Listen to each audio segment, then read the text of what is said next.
Hello guys, good morning. Mẹ mấy xem mà thắc phi phô cả khăn lắm này bọc nung sa sẽ u đập quỳ đấy. Hay thì nung ở đó bằng lấy bọc đó ngasi thì nung sa phải là thôi, đó anh phi phô làm mà phi phô lôi đấy bọc. Đó dịch sẽ pung baro hết lấy bọc. Đó ai breakfast cái em cha đi bọc đó cái khôi tai phone chỉ ya rồi bọc đôi phone chỉ magi phone đó online để lấy bọc số out of stock lấy bọc đó cái mà thì ngay bằng gần đấy bọc. Đó nó chỉ phone lấy bọc chặt xe hay là mẹ bọc meeting bọc chặt kia bọc. Aduga papa lani ma je ado aije breakfast chaba nang doira nang doira khang de bako ado phi pho budi loire bako ado makha kumaga lakra laktabra yenga ge aduga breakfast chaba su nang bra yenge bako ai jeng la kumo la chase la na adu mathak ta kya mathak ta karam ni na kamai gum de ba do ami gi phi shubam ne base ya moi gi di ko asi phi shu ni ngai chalo yum chase so मैं मखोई दासे लाक्तरी बको अदुना आइजे breakfast चाबा नंग दो माले अखोई बुंगो दो इचा थोइबगी को breakfast तो आइना सिदी पूरी ओइना हाफ खिएबा अदुगा अबे मसु लोइना पिज्जा बा लोइरबने बा अदो आई खतंग गाइरेबा आइदी थबक हाइदी इमुंग लोइसलि गाइदा आइना कोना चागे हैना अदो हुजिकसे दादा लाक्तरी बको आई फफट पूरी हौरगे अदुगा फटलाउ चाथो चनिंगा मैं इंजांग ने सुमाइना मंगन कामजल्ले बको अबुंगो जे सिने याम पामेबा माजे पूरी को अदुदगी सिता थाव सारे थावजे अइना sai wai tai ngai dane loina mapan gai je haidi mai le khada thanami ba adudugi mai bangwang थाव mai saraga khang je ka thiele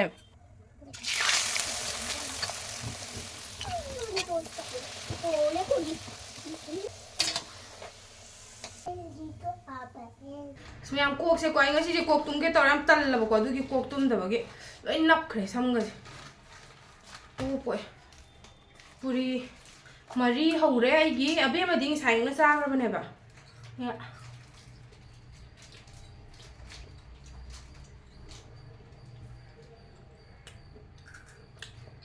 ngasi dia mangan thong ba ja ko hotel da ga cha ba don mai taron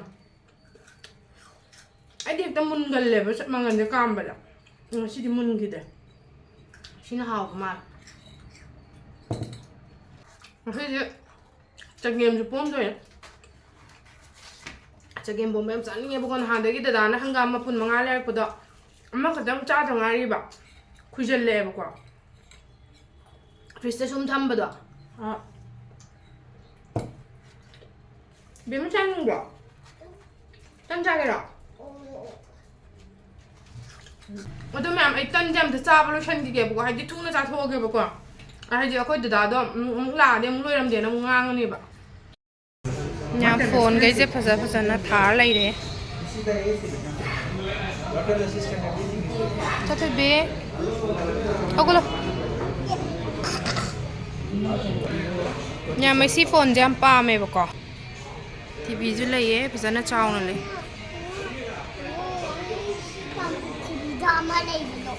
TV तो ले बतो सी flip से हम पा में बको दो हम दे ले बा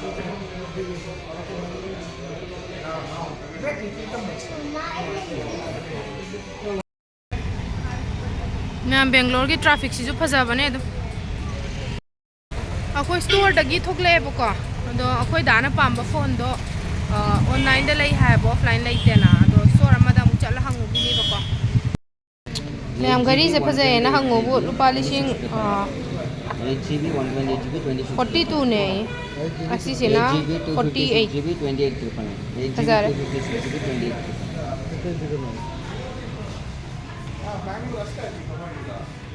और इस प्राइस में मैं को हले बको अदुदुगा आई चिकन खरा जु लेरे बको अदुदुगा सिजे तो नहान हंगाम लेरपने बा सिजे साइड हंगाम ने बको मना दुम फजे बा खाजु खादे बा सिसे अदो आई सी तरोगा chicken तरोगा ngasi adum chicken chagempomba haidoi ra chagempomda chicken thak pa haidoi ra nga ju thak ngai le ta begin adum thage na ko ado e uji chagempom doi ne ba pung ani hele ba ko nga gi ju modi chagempomba cha ba haidam ni na kang soi khara thong doi ne ado ai chagempomba se aina kamai pomi du lake ba ko ado ai hangam pai ka je machan ke ka phapat sam to ke ba ko ai thenge ba ko adu na ya machan myam je loin sem ga thongam dai da mu ka ula ke ba ko मैम सीजे अइना हंगाम जे खरा चगेम्पोम ने हुजे अइना खरा हाइदी खरा कक्थटले बको नत्रदि हुरेन हेक्ता कइनो तौदेबा ꯀꯩꯅꯣ ꯇꯧꯗꯕꯗꯣ ꯇꯣꯏꯗꯕꯗꯣ ꯑꯗꯨꯗꯒꯤ ꯃꯌꯥꯝꯁꯤꯗ ꯑꯩꯅ ꯆꯦꯡꯁꯦꯀꯣ ꯆꯦꯡꯁꯦ ꯈꯔ ꯁꯨꯗꯣꯛꯑꯦꯕꯀꯣ ꯍꯣꯔꯦꯟ ꯍꯦꯛꯇ ꯆꯥꯛꯇꯣ ꯃꯩꯇꯩ ꯆꯦꯡ ꯅꯠꯇꯕꯅꯤꯅ ꯃꯇꯨꯝ ꯃꯇꯨꯝ ꯍꯥꯏꯗꯤ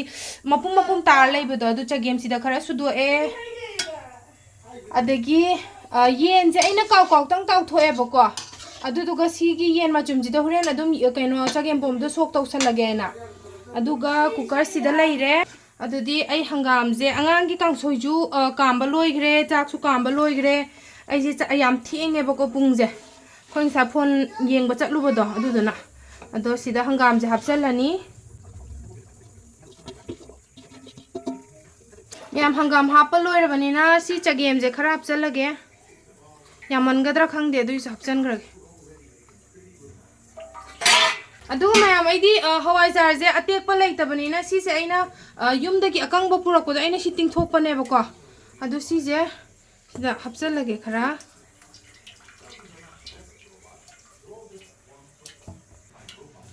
ꯑꯗꯒꯤ ꯃꯌꯥꯝ ꯉꯁꯤꯗꯤꯀꯣ ꯃꯣꯔꯣꯛ ꯑꯇꯦꯛꯄꯒ ꯑꯝꯇ ꯂꯩꯇ꯭ꯔꯦꯕꯀꯣ ꯑꯗꯨꯗꯨꯅ ꯁꯨꯃꯥꯏꯅ ꯎ ꯃꯣꯔꯣꯛꯁꯦ ꯃꯄꯨꯝ ꯑꯃ ꯊꯥꯛꯆꯜꯂꯒꯦ ꯑꯗꯨꯗꯨꯒ ꯃꯌꯥꯝ ꯍꯦꯟꯇꯥꯛꯁꯦ ꯁꯤ ꯃꯆꯥ ꯑꯃ ꯊꯥꯛꯆꯜꯂꯦ ꯑꯗꯒꯤ ꯊꯨꯝ ꯊꯥꯛꯆꯜꯂꯒꯦ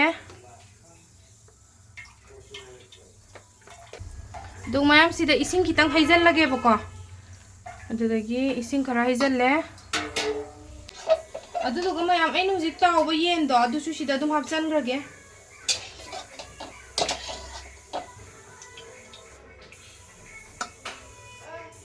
ꯄꯤꯛ ꯊꯟꯅ ꯂꯩꯁꯦ ꯈꯔ ꯅꯝꯖꯟꯈꯤꯒꯦ ꯑꯗꯨꯒ ꯃꯌꯥꯝ ꯁꯤꯁꯦ ꯑꯩꯈꯣꯏꯒꯤ ꯅꯣꯔꯃꯦꯜ ꯕꯣꯏꯂꯔ ꯆꯤꯀꯟꯗꯨ ꯅꯠꯇꯦꯕꯀꯣ ꯑꯩꯈꯣꯏꯒꯤ ꯁꯤꯗ ꯍꯥꯔꯠ ꯆꯤꯀꯟ ꯍꯥꯏꯅ ꯁꯤꯒꯤ ꯃꯇꯣꯡꯒꯁꯦ ꯁꯤ ꯁ꯭ꯀꯤꯟꯒꯁꯦ ꯊꯥꯒ ꯂꯥꯎꯔꯒ ꯑꯩꯈꯣꯏꯒꯤ ꯃꯩꯇꯩ ꯌꯦꯟ ꯇꯥꯏꯞꯇ ꯇꯧꯋꯦꯕꯀꯣ ꯍꯥꯔꯠ ꯆꯤꯀꯟ ꯍꯥꯏꯅ ꯑꯗꯨꯗꯨꯅꯦꯕ ꯑꯗꯣ ꯀꯨꯀꯔꯗ ꯀꯥꯝꯕꯗꯨ ꯁꯤ ꯀꯩꯁꯨ ꯇꯣꯏꯔꯣꯏ ꯍꯥꯏꯇꯥꯔꯦ ꯑꯗꯣ ꯁꯤ ꯍꯥꯞꯆꯜꯂꯦ ꯑꯗꯨꯗꯨꯒ ꯍꯧꯖꯤꯛ ꯀꯥꯝꯊꯣꯛꯑꯅꯤꯕꯀꯣ ꯐꯠ ꯑꯗꯨꯗꯨꯒ ꯁꯣ ꯑꯃꯨꯛ ꯇꯧꯊꯣꯛꯇꯣꯏꯅꯦ ꯃꯌꯥꯝ ꯍꯪꯒꯥꯝ ꯀꯥꯝꯕ ꯂꯣꯏꯔꯦꯕꯀꯣ ꯁꯤ ꯁꯣꯛ ꯑꯃꯨꯛ ꯇꯧꯊꯣꯛꯑꯅꯤ ꯍꯧꯖꯤꯛ ꯑꯩꯅ ꯍꯪꯒꯥꯝꯁꯦ ꯑꯩꯅ ꯈꯔ ꯀꯛꯄ ꯂꯣꯏꯍꯧꯗꯕꯁꯤꯡꯁꯦ ꯁꯨꯃꯥꯏꯅ ꯇꯧꯔꯦ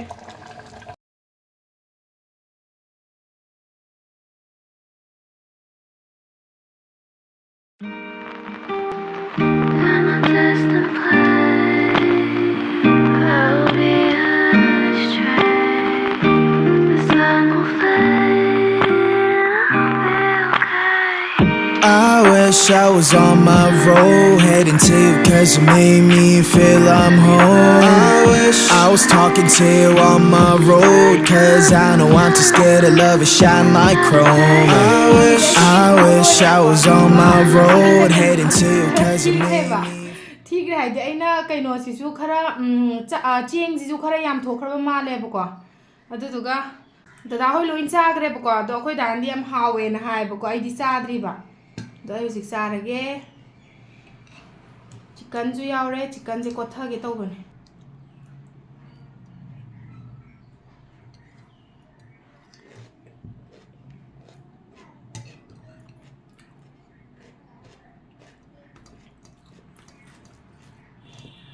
ꯃꯌꯥꯝ ꯁꯥꯏꯗ ꯄꯥꯈꯣꯟ ꯐꯪꯉꯦꯕꯀꯣ ꯐꯖꯅ ꯑꯗꯣ ꯉꯁꯤꯗꯤ ꯀꯩ ꯅꯨꯃꯤꯠꯅꯣ ꯈꯪꯗꯦ ꯄꯥꯈꯣꯟꯒꯁꯦ ꯑꯝꯇ ꯌꯣꯜꯂꯝꯗꯕ ꯋꯥꯅꯗ ꯑꯩꯈꯣꯏꯅ ꯐꯣꯟ ꯌꯦꯡ ꯂꯣꯏꯔꯒ ꯍꯜꯂꯛꯄꯗꯣ ꯄꯨꯡ 2ꯃꯨꯛ ꯍꯦꯜꯂꯦꯕꯀꯣ ꯑꯗꯨꯗꯣ ꯑꯗꯨꯒꯤ ꯇꯥꯏꯃꯤꯡꯗꯣ ꯆꯥꯟꯅꯗꯕꯩꯔꯥ ꯈꯪꯗꯦ ꯏꯟꯖꯥꯡ ꯅꯥꯄꯤ ꯑꯝꯇ ꯌꯣꯜꯂꯝꯗ꯭ꯔꯦ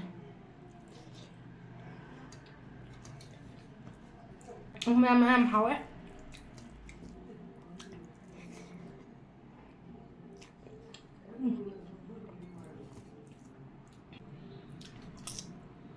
ꯃꯌꯥꯝ ꯅꯆꯤꯟ ꯊꯤ ꯍꯥꯏꯅꯤ ꯈꯨꯍꯥꯎ ꯆꯥꯗ꯭ꯔꯥ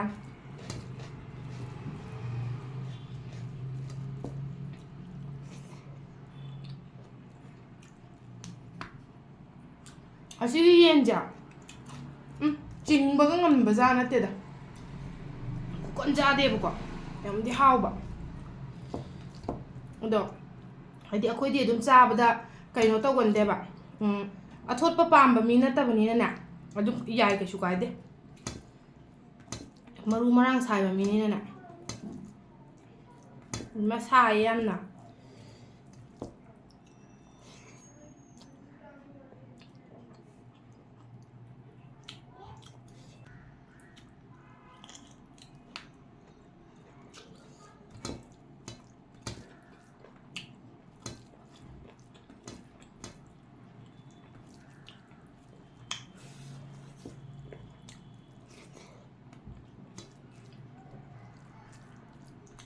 Nhầm hảo á.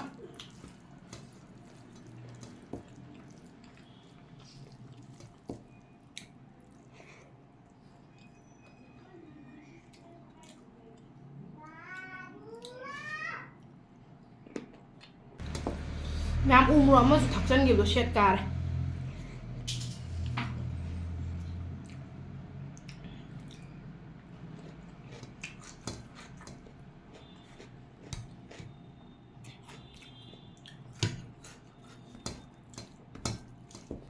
Mẹ phiền chú thả bây giờ thì có hồn một khôn được cái nấm tàu ấy bà gor lò cả xài em nào.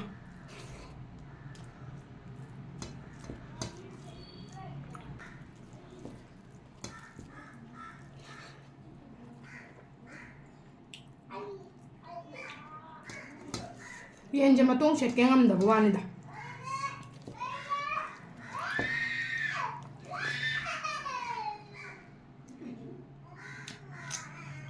Mà cái mà nào khẩn này mà mình đã.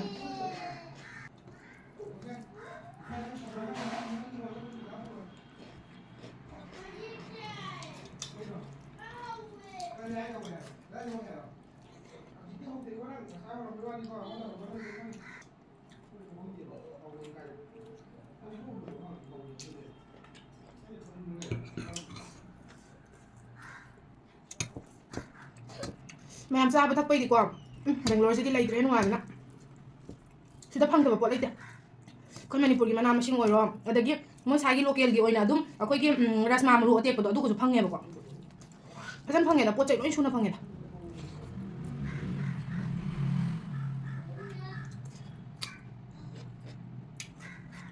Ở đây tụi nó mà nhầm.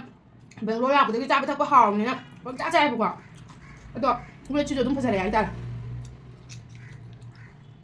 왜 지주다 아버지라 내는 농농 좀 헷갈렸거든. 그냥 봐 하오래.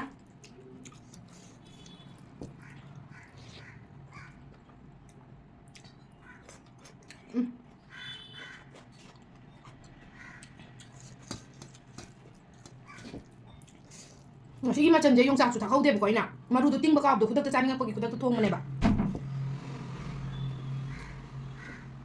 Được. Dùng sạc chủ thảo không thêm ở đây kia và còn chủ thác thêm ôi cha chủ mà cũng cái ngoại thế hảo ấy.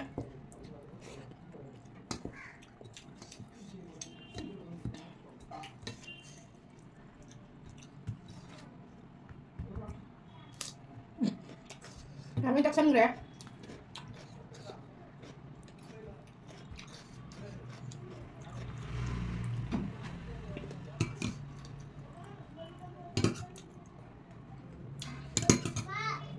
Yênจะใช้ไปได้ไหมอ่ะแล้วก็ยิงอันนู้นไม่รู้จะตัวยากเดี๋ยว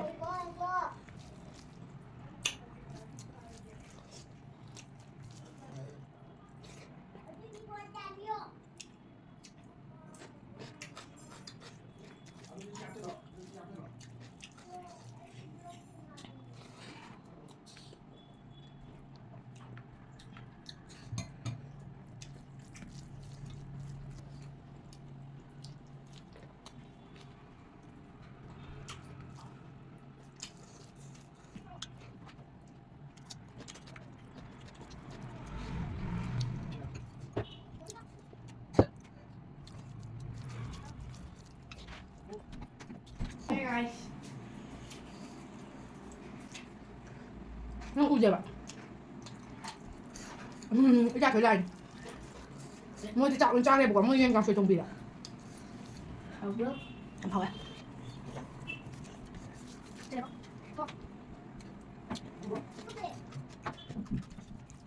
Bạn ra cái gì? Chứ không ngủ được. Không lên đi bạn. Em sẽ đầu cái hai này được. Đúng không ngủ cái con này bạn. Không ngủ đó. Nó chỉ gì mà ngủ chỉ có một gian trong mà. Facebook khai thôi em sao bây giờ. Khôi đàn nó em hao ấy. Mà đi bác con sẽ cái aju pam tập này bạn. Đó bác con nhau tập đó này na hao ấy bác con nhau đi mà năm thiu đó. À sao đó thay gì nhiều rồi à đấy. À bắt nó qua rồi.